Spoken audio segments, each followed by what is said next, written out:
সাংবাদিক এবং যুক্তরাষ্ট্র প্রবাসী অত্যন্ত মায়ার মানুষ আমাদের খলকু কামাল চৌধুরী সাহেবকে ওনার বক্তব্য প্রদান করার জন্য আমি অনুরোধ করছি।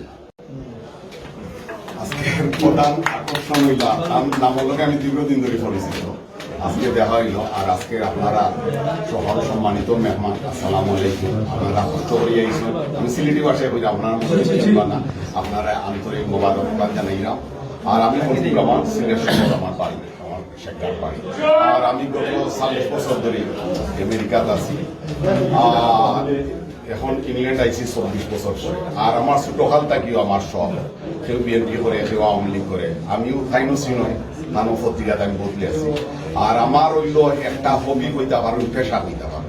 আমি আমেরিকা যখন গেছি 40 বছর আগে, তখন আমার নিশা হইল আমি সিলেটের 40টা উপন্যাস পড়ব। আলহামদুলিল্লাহ গত বছর আমি গেছি, গিয়ে এক লোকে 7 দিনে 20টা উপন্যাস করছে। একবারে দিরাই, সাল্লা, আজমির, আপনার দুর্গনগর। তো আমি 40টা উপজেলা সফর করার বাদে আমি 19টা আসন, টোটাল আসন 19টা আসন আলাদা করে আপনার দাবি দাওয়া দিয়া আমি স্মারকলিপি তৈরি করছি। এই 19টা আসনের স্মারকলিপি আপনারা সামনে আছে। আর আমি দীর্ঘদিন ধরে ওইগুলো সিলেট বিশেষ করে নিয়ত। আর আমার একটা সংগঠন আছে সিলেট বিভাগ উন্নয়ন পরিষদ, এগুলোর প্রেসিডেন্ট হইলা সেলিম উদ্দিন, সাবেক পররাষ্ট্রমন্ত্রী বড় ভাই। আর সেক্রেটারি হইলা আপনারা চিনবা আর বাবুল হোসেন বাবুল, আগে সাবেক চেয়ারম্যান তানবাই। তো আমরা প্রতিনিয়ত সিলেট বিভাগের উন্নয়ন চিল্লাচিল্লি করি, লবিং করি। আর এই মুহূর্তে আমি সিলেট বিভাগের যে প্রধান 4টা দাবি নিয়ে আমরা মেগা প্রকল্প, তো মেগা প্রকল্প নিয়ে আমরা বাস্তবায়ন কিলাও এগুলি আমরা ধারাবাহিকভাবে কাজ করলাম। তো আপনারা হইবা 4টা মেগা প্রকল্প কোনটা, যেমন আকাশপথ যোগাযোগ, সিলেট এয়ারপোর্টের টার্মিনালের কাজ 2020 ঢাকা এয়ারপোর্ট শুরু হয়েছে জানুয়ারি, আমরাটা শুরু হয়েছে অক্টোবর। দুঃখজনক হইল সত্য, এই মুহূর্তে লাস্ট মুহূর্তে আপনার গত সপ্তাহ পর্যন্ত মাত্র 10 লাখ কাজ শেষ হয়েছে। যুগান্তরের একটা রিপোর্ট আছে, আপনারা দেখাইব। অথচ ঢাকা এয়ারপোর্টের কাম 80% শেষ হয়েছে। আমরা মেয়র সাহেবের মাধ্যমে আমার অনুরোধ থাকবো, এখন আমরা প্রবাসী মন্ত্রণালয়ের মাননীয় মন্ত্রী বিশ্বনাথ উপজেলার কৃতি সন্তান, আমি কইতাম ছিলাম না, তাই এখন পুরা সিলেট বিভাগের কৃতি সন্তান, তার মাধ্যমে দাবিগুলা যাতে বাস্তবায়ন হয়। এরপর 2 নম্বর হইল আপনারা Sylhet Dhaka double rail line, Sylhet Akhaura, এই রাস্তাটা এখন পর্যন্ত আপনার ডাবল রেল লাইনের কোন প্রকল্প তৈরি করা হয়েছে, কিন্তু 20,000 কোটি লাগে। 20,000 কোটি লাগি বারে বারে এগুলো খাম পিছনে যায়। মানে আমরা মোমেন সাহেবরেও কইছি, সিলেটের সচিব হয়তো আছেন ঢাকার, তানরেও রিকোয়েস্ট করছি, তানর কত হইল ইনডাইরেক্ট ভাবে আপনারা আন্দোলন হরকা, মানববন্ধন হরকা, না হলে কিচ্ছু করা যেত না। এরপরে আপনার দেখা সিলেট ঢাকা মহাসড়ক, এগুলো সাইড লাইন থেকে 6 লাইন, এগুলো হওয়ার কথা আছে 2016 হওয়ার কথা, শেষ হওয়ার কথা 1900, কিন্তু হইছে না। শুরু হয়েছে গত বছর, কিন্তু এখনো মন্তর গতিতে কাজ চলে। যেভাবে কাজ চলে আরো 8 বছরও লাগতে পারে, 10 বছরও লাগতে পারে, এগুলো কোনো স্টেশন নাই। এর বাদে 4 নম্বর বড় মেগা প্রকল্প সিলেট মেডিকেল বিশ্ববিদ্যালয়, এগুলো বঙ্গমাতার নামে, এগুলো আপনার নামকরণ করা হয়েছে, এখনো ভিত্তি স্থাপন করা হয়েছে, কিন্তু এখনো এগুলোর কাম শুরু হয়েছে না। তো আমার অনুরোধ থাকবো, আজকে বিশেষ করে মেয়র সাহেবের গেছে, তাহলে আমি একটা স্মারকলিপি রেডি করছি, আজকেও আমি রেডি করছি, আমি জানি না আজকেও রেডি করছি। আমি সিলেট আমার অফিস আছে, তারা যোগাযোগ করিয়া আনছি, আমি তান গেছি তুলিয়া ধরবো। আর আপনারা গেছে আমার অনুরোধ, 19টা আসন আছে, আপনারা যার যে আসনের আপনারা এলাকার মানুষ আপনারা নিবা, আমার ওগুলা ফটো করিয়া নিবা। আর আপনারা বিভিন্ন লবিং করুকা, দাবি দাওয়া তুলিয়া ধরুকা। আপনারা সবচেয়ে ভালো হইব আপনারা উপজেলার চেয়ারম্যানের মাধ্যমে আপনারা দাবি তুলুকা, আপনারা এমপির মহোদয়ের মাধ্যমে সরকার হয়েছে জানাউকা। আর সবচেয়ে ভালো হইব আপনারা উপজেলার যদি কোনো সচিব ডাকাত থাকুন, তাহলে আপনারা টার্গেট করুকা। সচিব ছাড়া কোনো কিছু হইত না। আমার এক ফ্রেন্ড, তাইও কিছু না গে, তাইও চিন্তা চৌধুরী মুফাদ আহমেদ, তাই রিটায়ার্ড হয়ে গেছেন, আপনার তাই শিক্ষা মন্ত্রণালয়ে আসলা। ঠান্ডা কত হইল খলকু কামাল, তুমি খালি দাবি দিবা আমেরিকা থেকে বইয়া, কিন্তু তোমার সচিব লাগবো, তোমার ফিয়ন লাগবো, সিলেটি ফিয়ন লাগবো। তোমার যে ফাইল একজনে আরেকজন জায়গা নিত, সিলেটি ফিয়ন নাই। তাই কইলা সরাইলর মানুষ বৃহত্তর সিলেটর যে আমরা কৌটা আছে ফিওনর কৌটা যেগুলো সরাইলর মানুষ তারা মাধবপুর আইয়া চেয়ারম্যান দিয়ে পয়সা দিয়ে দিয়া সার্টিফিকেট লইয়া আমরা সিলেটর ফিওনর শূন্য স্থান তারা পূরণ করে আসলে দুঃখজনক। আর আমরা লেখাপড়া তো আপনারা জানরা আমরা অনেক পিছনে। আর আমি তার মাধ্যমে আবার আমরা প্রবাসী মন্ত্রীর কাছে একটা জোর দিলাম স্মারকলিপি চিটাগাং এয়ারপোর্ট 60টা বিদেশি প্লেন নামে, একটা হইল ফ্লাই দুবাই, একটা হইল ইয়ার এরাবিয়ান, একটা হইল আসসালাম, আর একটা হইল উমানি আল্লাহ। কিন্তু দুঃখজনক হইল সত্য আমরা সিলেট এয়ারপোর্ট বিমান ছাড়া কোনো প্লেন উঠানামা করে না। সরকারে বারে বারে কইরা যে সিলেট নামলে ইনডাইরেক্ট ভিতরের খবর যে বিমানের 12টা বাজবো। আমার প্রশ্ন হইল চিটাগাং থেকে মিডল ইস্টর প্রতিটা সেক্টরও যাতায়াত করে তো বিমানের 12টা বাজে না। তা আমরা সিলেটবাসী কিতা দুঃখ করলাম দুষ করলাম। এর লাগি আমার বিশেষ অনুরোধ আন্তরিক মোবারকবাদ তান্ডে জানাইলাম যে আজকে দিন তান্ডে আমি পাইছি। আসলে আমি খুশি হয়েছি তান্ডে আজকে প্রধান অতিথি আমি দেখতাম পার আমি আমার কাছে খুব ভালো লাগে। আমি হলফু গমালে 40 বছর ধরে আমি লেখালেখি করি কিচ্ছুই তো না। জনপ্রতিনিধি তারা চাইলে অনেক কিছু করতে পারে। লাগে আমি তার কাছে রিকোয়েস্ট করলাম তান্ডে আমি একটা স্মারকলিপি দিলাম আর প্রবাসী মন্ত্রীদের দিলাম। আমরা রিকোয়েস্ট থাকবো মিডিল ইস্টর 2-1টা এয়ারলাইন যাতে সিলেট অবতরণ করতে পারে তার ব্যবস্থা করা।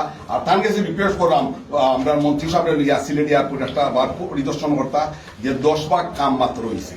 আমরা বিমানমন্ত্রী সিলেট কতদিন আগে গেছেন যাওয়ার বাদে তাই কইছেন আরো 2 বছরের ভিতরে শেষ হয়। আমি যেভাবে খবর লইছি ঢাকা থেকে সচিবালয়ে থাকি কইছেন সম্ভব নাই। সবার একই কথা ফলকুকমল ভাই আপনারা মানববন্ধন করুকা বিভিন্ন এমবেসির মাধ্যমে আপনারা স্মারকলিপি দোকা আপনারা অর্গানাইজ হোকা। তো একা সবকিছু সম্ভব নাই। আমরা যদি সিলেটের প্রতিটা মানুষই না আমরা আন্তরিক করি সিলেটের দাবি দেওয়ার প্রতি যে আমরা ইনশাআল্লাহ আমরা বাস্তবায়ন হইব। আর আপনারা অসংখ্য ধন্যবাদ আপনারা যে আইসন আর আপনারা বালা দাওকা সুস্থ দাওকা আর মহামূল্যবান কথা শুনবো ইনশাআল্লাহ আমরা মাননীয় আসসালামু আলাইকুম। অশেষ ধন্যবাদ সাংবাদিক গবেষক লেখক জনাব ফখরুল কামাল চৌধুরী সাহেবকে ওনার বক্তব্য দেওয়ার জন্য। এখন আমাদের সামনে উপস্থিত হয়েছেন আমাদের বর্তমান কাউন্সিলর জনাব আজিজুল আহমেদ সাহেব। ধন্যবাদ আজিজুল আহমেদ সাহেব।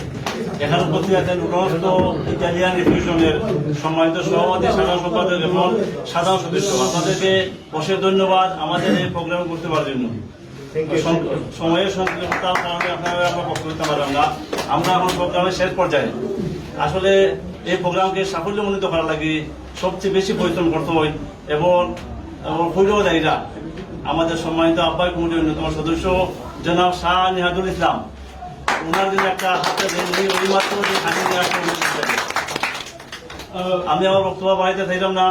এখন বক্তব্য দেওয়ার লাগে আমি অনুরোধ করবো এবং কবির ভাষায় বলতে হবে আমাদের দেশে হবে সেই ছেলে কবে কথা না বড় হয়ে কাজে বড় হবে।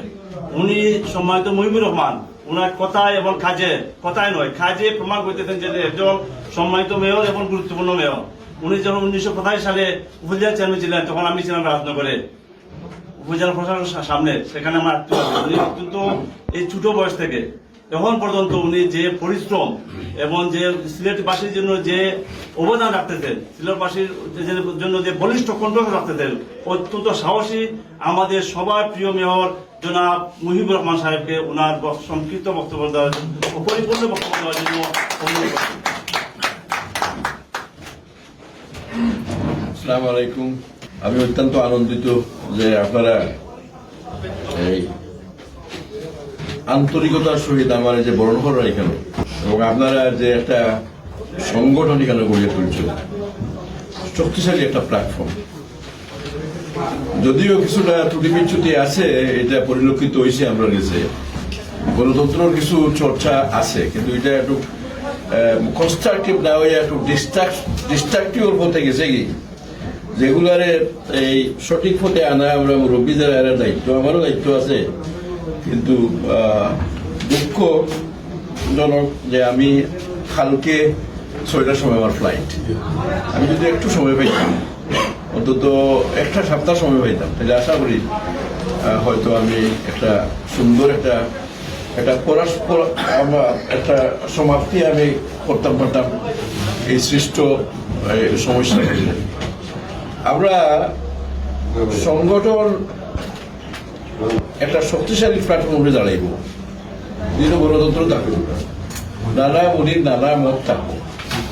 ঘুরি ঘুরি কিন্তু আমরা ওই যে কিছু কুন্দল ফুন্দল লইব, দল লইব, কিন্তু ঘুরি ঘুরি আবার আমরা সংগঠনের আওতাভুক্ত হইয়া এক প্ল্যাটফর্ম আমরা রাইট হইব। ওইটাই প্রকৃত গণতন্ত্র। এখন আমরা মাঝে কিছু মত পার্থক্যর সৃষ্টি হয়ে গেল, দ্বিমত সৃষ্টি হয়ে গেল, আমরা বাড়াইয়া গেলাম গিয়ে আমরা আরেকটা করে নিলাম, চেয়ার আরো একটা ঠিক করে নিলাম। এটা তো চেয়ার হওয়ার বিষয় নিয়েও তো সাধারণত বেশি আমরা লাগে, সমস্যার সৃষ্টি হয়, যেটা আমরা সারা জীবন দেখিয়ে এলাম। প্রত্যেকটা ক্ষেত্রে চেয়ার নিয়েও কিছু টানাটানি হয়, আর কদাচিৎ হয়তো ওই যে আদর্শনীয় হয়, বিষয়ভিত্তিক হয়, এটা খুব কম, এটা খুব কম। আপনার কাছে আমরা এগুলো বেশিরভাগ বিষ্ণাদিওয়ালা গঞ্জি মানুষ বেশি, মনে হয় আমার জিওর সদরি এবং রেবাদারি কম আছে। আমরা বালাগঞ্জ এডুকেশন ট্রাস্ট বোধহয় আপনারা জানো, বিষ্ণাতেও আর একটা এটা বলছি। তো বালাগঞ্জ এডুকেশন ট্রাস্ট মনে হয় 25 কোটি টাকার মতো মনে হয় হয়ে গেছে কি তারা জমা। তো তারা যখন লিল্লা টিল্লা দেওয়া যায় দেশও চান্দা তুললেও 50-60 টাকা তুলতে পারো, 70-80 লাখ টাকা তুলিয়া লইয়া যায় কি। বিশেষ যদি তারা ওই ডোনেশন দেয় আরো বেশি তুলতে পারে। তার মাঝে আপনারা দেখবা যে ইলেকশনের 6 মাস আগে থাকি কুন্দল সৃষ্টি হয়েছে, 2 ভাগ 3 ভাগ 4 ভাগ হয়েছে কি। ইলেকশন যেদিন হয়, ইলেকশন হওয়ার পরে কিন্তু আবার সব যে কমিটি বানাই যে কমিটি নির্বাচিত হয়, এই কমিটির আন্ডারে আপনাদের কাজ করবে। ওটাও নিয়ম হওয়া উচিত এবং অবু সৃষ্টি করতে হইব, এটা একটু সময় লাগে। আমরা হলেও যে আমরা যখন এক সময় ইয়ং বয়স আছে, আমরা রিয়াকশন মানে অতিরিক্ত রিয়াকশন করছি, এখন রিটায়ার করি না।